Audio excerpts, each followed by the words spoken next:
kalau istri sama anak sendiri mendukung? Anak aku nggak pernah tanya dan aku nggak pernah kasih tahu karena dia jauh dari media sosial. Tapi kalau istri mendukung. Akan ikut juga kah? Aku pernah tanya dengan istriku, sepertinya tidak. Di sini aku kasih tahu bahwa sebenarnya sejak 2 tahun benar berita yang beredar, sejak 2 tahun yang lalu aku itu sudah Islam, dan selama 2 tahun ini aku belajar Islam, dan sampai sekarang juga aku masih belajar Islam. Sejak aku belajar Islam dan sejak aku Islam, aku benar-benar merubah pandanganku tentang ujian hidup. Ada satu ayat yang mungkin berkesan bagi aku. Aku minta maaf ya kalau misalnya aku salah, tolong koreksi ya kalau aku salah. Penulisan lagi aku ngomong kayak gitu.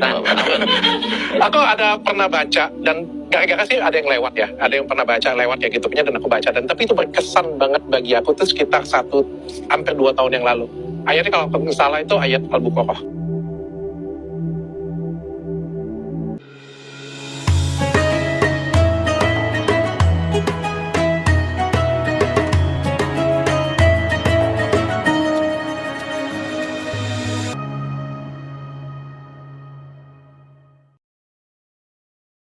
Istri sama anak sendiri mendukung?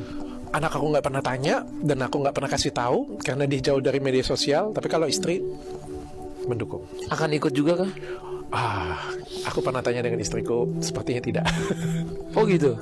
Jadi dokter pernah nanya kalau aku masuk Islam, kamu gitu dokter nanya begitu? Aku pernah tanya. Jawabannya? Tidak. Oh. Ya kalau pelan-pelan. Ya, di agama itu kan gak ada pemaksaan. Ngapain aku paksain? Iya. Itu ya kita dia gitu kan.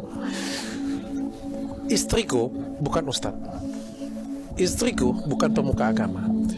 Tapi aku mendengar dari istriku sendiri berbicara bahwa kalau kamu belajar agama, kamu itu harus buat diri kamu itu jadi lebih baik. Aku ngomong, kenapa sih prosesnya belajarnya lama ya? Karena aku nggak cari duit dari sana. Oke. Aku nggak cari pamor juga dari sana. Aku melakukan ini perlahan karena aku tidak mau menyakiti banyak orang. Biarkan aku belajar, biarkan aku banyak tahu, biarkan aku, kan apa yang kita mau kejar juga? Emang jadi target? Enggak juga kan? Enggak. Ya kan kita Harus jalanin pelan-pelan, belajar pelan-pelan aja. dan belajar sama yang benar juga Ustadz. Itu. Pertama, halo teman-teman semuanya, assalamualaikum semuanya. Udah lama banget aku nggak ngobrol dengan media, udah lama banget aku nggak kumpul dan ngomong di media seperti ini. Terakhir kali itu di hijab itu pun karena aku buka usaha sebenarnya, sudah lama banget nggak kasih statement ya. Di sini aku kasih tahu bahwa sebenarnya sejak 2 tahun benar berita yang beredar, sejak 2 tahun yang lalu aku tuh sudah Islam, dan selama 2 tahun ini aku belajar Islam, dan sampai sekarang juga aku masih belajar Islam. Ada beberapa hal yang membuat aku untuk sementara waktu selama 2 tahun ini memutuskan untuk menutupi. Sebenarnya dari awal itu aku diajarkan oleh Ustadz Dery dan dibimbing oleh Ustadz Felix Xiao. Mungkin beberapa kita sudah tahu, itu terlihat jelas lah ya. Dan aku meminta mereka berdua untuk merahasiakan hal ini. Ada beberapa alasan. Yang pertama, karena aku tidak ingin menyakiti hati orang lain. Karena bagaimanapun juga keluarga aku adalah keluarga non-muslim, aku harus menjaga perasaan mereka. Dan aku juga punya alasan sendiri untuk lebih berhati-hati dalam bersikap, berbuat, dan lain sebagainya. Aku tidak ingin ketika aku masuk Islam, aku malah menyakiti orang lain, apalagi menyakiti keluarga aku. Dan aku nggak mau itu banget ya. Karena itu menurutku adalah hal yang privat antara aku dengan Allah, dengan Tuhan ya. Jadi aku nggak mau ketika aku agama Islam, tapi malah nyakitin orang lain. Ya, menurutku itu tidak bijaksana. Yang kedua, aku tidak ingin dicap untuk mencari eksistensi terkenal karena Islam. Aku nggak mau. Aku bilang dengan Ustaz Felix Xiao itu sebenarnya ada di, aku nggak tahu ya, episode 1 atau episode 2 kan. Karena kemarin kita ada episode lagi. Aku ada ngomong dengan beliau itu 1 tahun yang lalu ya.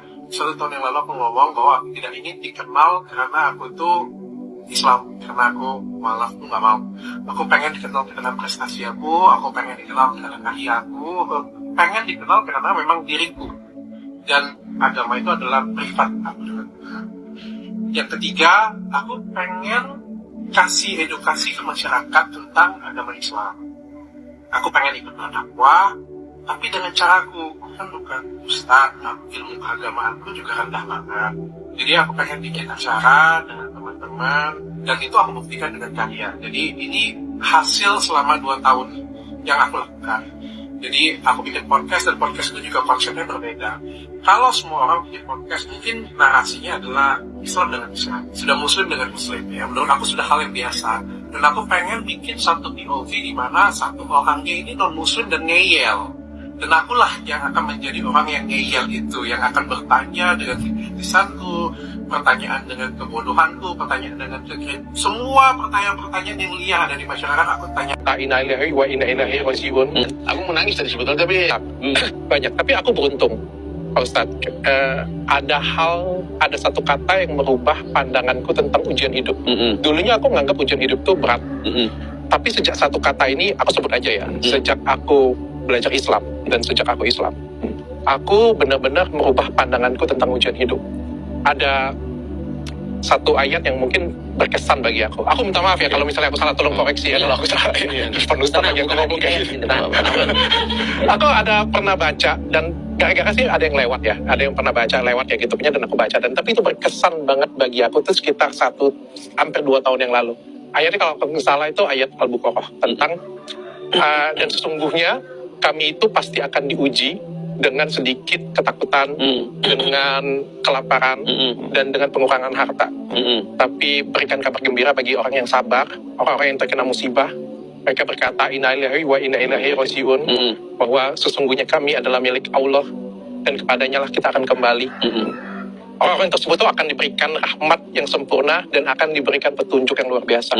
Itu tuh menurut aku se-value dengan apa yang aku yakinin, bahwa semua masalah yang datang itu untuk buat kita itu jadi lebih baik. Seperti yang dijelasin Pak Ustadz tadi, dari awal sampai pertengahan tadi, bahwa apa yang dikasih itu sebenarnya bukan masalah. Kalau kita nganggap itu masalah, itu jadi masalah. Bahwa ini sebenarnya adalah berkat rahmat yang dikasih oleh Tuhan untuk kita. Bukan ujian, tapi ini adalah berkat. Jadi ini sebenarnya bukan ujian hidup, tapi berkat hidup yang dikasih untuk kita. Untuk kita jadi lebih tinggi lagi, jadi lebih baik lagi, jadi lebih sempurna lagi. Apapun itu masalahnya, entah itu musibah, entah itu fitnah, ataupun apapun. Itu yang membedakan aku dengan aku yang dulu dan aku yang sekarang. Beda banget. Dan itu tepat banget ya. Berarti kan pas sekarang udah berarti terbukti nih kata-kata kita nih. Kan ketika Dokter Richard udah memutuskan belajar Islam lah. Setidaknya orang tahu belajar Islam, nanti itu urusan urusan Ustadz Dery ya. Barusan udah ngomong sendiri. Udah ngomong sendiri. Aku mau nagih janji udah dulu nih. Iya, tapi kan nanti ada khusus kan. Aku mau nangis tadi sebetulnya, tapi ada ini bidadari. Nah jadi itu kan pas banget kan. Pas akhirnya baru kemudian kebuka, terus kemudian dapat fitnah kan, dapat masalah-masalah. Macam-macam.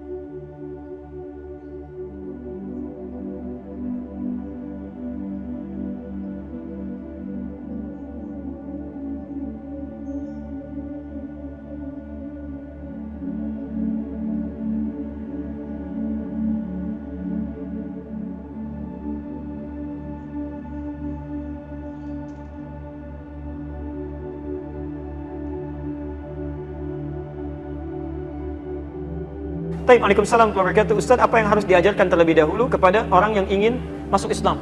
Baik, pertama, hadis riwayat Muslim, nomor hadis yang ke-8, jilid pertama, Kitabul Muqaddimah, posisi paling kiri sebelah atas, dari Abu Hurairah. Mana penghapusnya?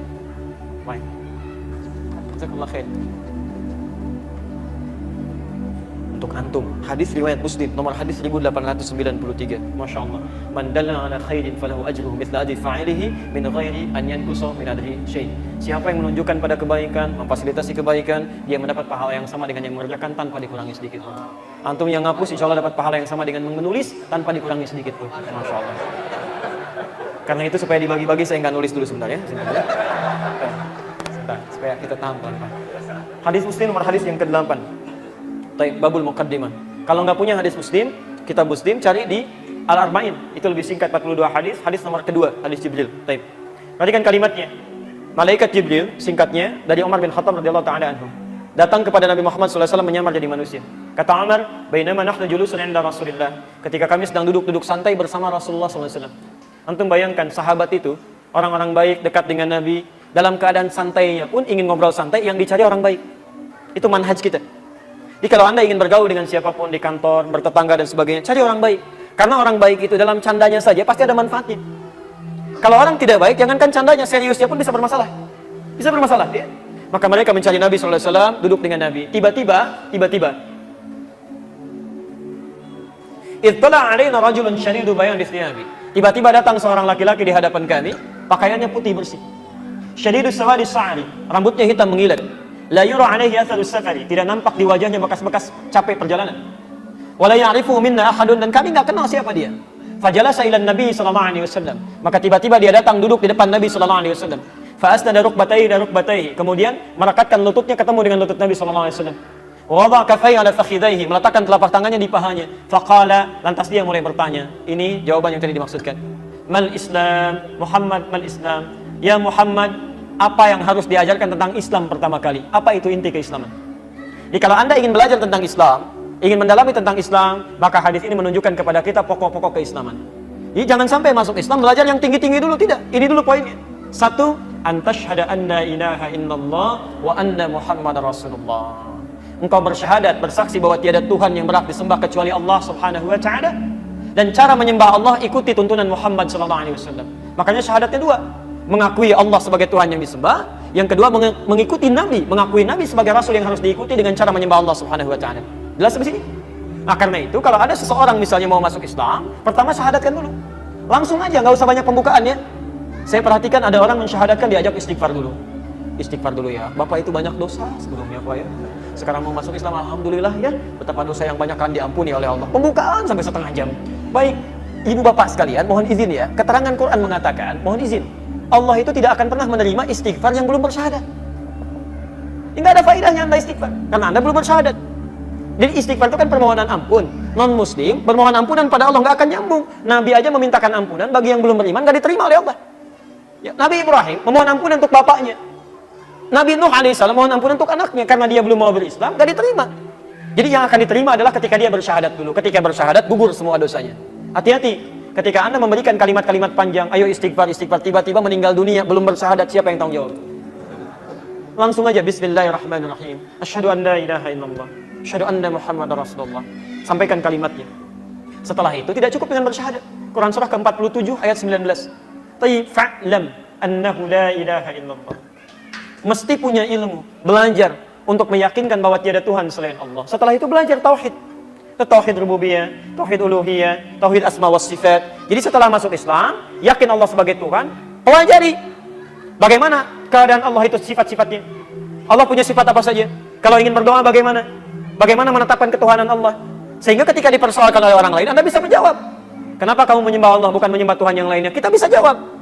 Ini kadang-kadang orang sudah banyak syahadat, tapi karena tidak belajar ilmu syahadat, akhirnya mohon maaf, dikasih supermi, pindah keyakinan. Dikasih kedudukan, pindah keyakinan. Melihat pasangan tampan, pindah keyakinan. Masya Allah, ya, Masya Allah. Ayo belajar, sehingga dengan itu paham kita semua. Setelah itu baru belajar tentang sholat, belajar tentang zakat, belajar tentang puasa, belajar tentang haji dan sebagainya. Jadi kalau sudah seperti itu, insya Allah kebaikan kita akan lebih meluas lagi. Nah, saudara-saudara seiman semua, Dr. Richard Lee adalah seorang dokter kecantikan dan influencer terkenal di Indonesia, telah resmi memeluk agama Islam. Keputusan ini diumumkan pada 6 Maret 2025, setelah 2 tahun mendalami ajaran Islam. Momen sakral tersebut dibagikan oleh Ustaz Dery Sulaiman melalui akun Instagramnya, menunjukkan Dr. Richard Lee menandatangani surat pernyataan memeluk agama Islam dan melaksanakan salat berjemaah. Dalam perjalanan spiritualnya Dr. Richard Lee mendapatkan restu dari keluarganya setelah menunjukkan perubahan positif dalam dirinya. Ia terinspirasi oleh surat Al-Baqarah ayat 155 sampai 157 yang memberikan kabar gembira bagi orang-orang yang sabar dalam menghadapi ujian. Mengenai apa yang harus diajarkan pertama kali kepada mu'alaf, Ustaz Adi Hidayat menekankan pentingnya pengajaran tauhid atau keesaan Allah sebagai dasar keimanan. Beliau menyarankan agar mu'alaf memulai dengan memahami syahadat, yaitu bersaksi bahwa tidak ada yang berhak disembah selain Allah dan bahwa Nabi Muhammad adalah utusannya. Setelah itu, mu'alaf dapat mempelajari dasar-dasar ajaran Islam lainnya seperti salat, puasa, zakat, dan haji. Pendekatan ini bertujuan untuk membangun fondasi keimanan yang kuat bagi mu'alaf, sehingga mereka dapat menjalani kehidupan sebagai muslim dengan mantap dan tidak mudah tergoyahkan. Tauhid merupakan inti dari ajaran Islam dan menjadi pondasi utama dalam keyakinan seorang muslim. Ustadz Adi Hidayat menekankan bahwa seorang mu'alaf perlu memahami makna syahadat dengan benar. Syahadat bukan hanya sekadar diucapkan, tetapi juga harus dihayati maknanya, yaitu keyakinan bahwa hanya Allah yang berhak disembah dan bahwa Nabi Muhammad adalah utusannya. Beliau juga menekankan pentingnya memberikan dukungan sosial dan emosional kepada para mu'alaf. Banyak mu'alaf yang mengalami tantangan besar, seperti penolakan dari keluarga atau lingkungan mereka sebelumnya. Oleh karena itu, komunitas muslim harus berperan aktif dalam memberikan bimbingan, membangun hubungan yang baik, dan membantu mereka beradaptasi dengan kehidupan sebagai seorang muslim. Selain itu, Ustadz Adi Hidayat juga menekankan pentingnya mempelajari Al-Quran dan hadis sebagai sumber utama ajaran Islam. Mu'alaf perlu diajak untuk memahami Islam secara rasional dan ilmiah, sehingga keyakinan mereka semakin kokoh dan tidak mudah goyah. Dengan pendekatan yang tepat, seorang mu'alaf bisa menjalani kehidupan keislaman dengan lebih mantap dan penuh keyakinan. Nah, saudara seiman semua, itulah pembahasan kali ini. Semoga apa yang disampaikan bisa memberikan kita manfaat dan pelajaran baru untuk kita semua. Jangan lupa untuk like, comment, and subscribe supaya kalian tidak ketinggalan info terbaru dari Dakwah Official. Sekian video kali ini, sampai jumpa di video berikutnya. Wassalamualaikum warahmatullahi wabarakatuh.